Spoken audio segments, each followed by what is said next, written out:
جو شخص مسلمانوں کو بم سے اڑانے آیا تھا وہ کیسے اسلام کا داعی بنا؟ امریکہ کی ریاست انڈیانا کے شہر منسی میں پیدا ہونے والا رچرڈ میکنی ریمبو کی فلمیں دیکھتے ہوئے بڑا ہوا اور اسی کی طرح سخت جان اور طاقتور بن کر دشمنوں کو مارنا چاہتا تھا۔ اس کے اسی عزم اور امریکہ سے والہانہ محبت نے اسے امریکن مرین کور تک پہنچا دیا۔ رچرڈ ایک مضبوط جسم کا مالک تھا اور پیشہ ورانہ عسکری مہارت کی وجہ سے ترقی کرتے ہوئے سارجنٹ بن گیا۔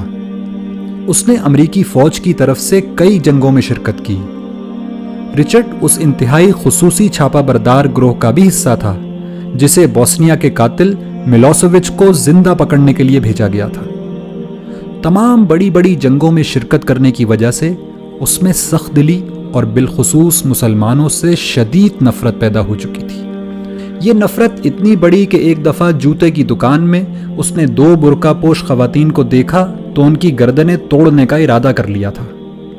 اسی شدید نفرت کے سبب اس نے منسی میں مسلمانوں کی مسجد میں جمعے کے دن دھماکہ کرنے کا منصوبہ بنایا۔ اس کا منصوبہ تھا کہ وہ سینکڑوں مسلمانوں کو بم سے اڑا کر اپنی گاڑی میں بیٹھے ان کے چیتھڑے اڑتے دیکھے گا، لیکن قدرت کو کچھ اور ہی منظور تھا۔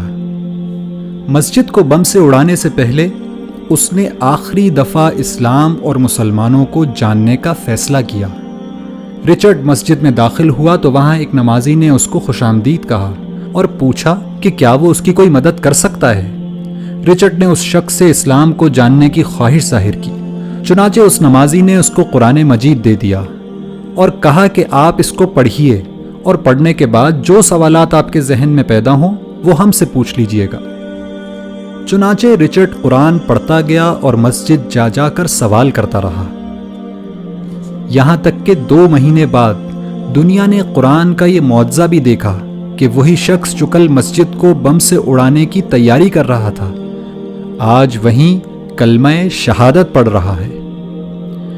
رچرڈ اس مسجد کی انتظامی کمیٹی کا 3 سال تک صدر رہا اور آج مایوسی اور نفرت کے شکار لوگوں کی کاؤنسلنگ کرتے ہوئے امریکہ میں اسلام کی دعوت لوگوں تک پہنچاتا ہے۔ ایک انٹرویو میں رچرڈ نے بتایا کہ قرآن کی اس ایک آیت نے اس کی زندگی تبدیل کر دی کہ جس شخص نے کسی ایک شخص کی جان بچائی اس نے گویا پوری انسانیت کو بچا لیا۔ اگر قرآن کی فقط ایک آیت مسلمانوں کے کٹر دشمن کی زندگی تبدیل کر سکتی ہے تو پورا قرآن کیا کچھ انقلاب برپا کر سکتا ہے۔ لیکن پھر بھی ہماری زندگیاں کیوں تبدیل نہیں ہو رہی؟ اس کی وجہ صرف ایک ہے کہ رچرڈ نے قرآن کو پڑھا اور سمجھا، لیکن ہم قرآن کو صرف پڑھتے ہیں، سمجھتے نہیں، ورنہ یہ ممکن ہی نہیں کہ رچرڈ کی طرح ہماری زندگیاں بھی تبدیل نہ ہوں۔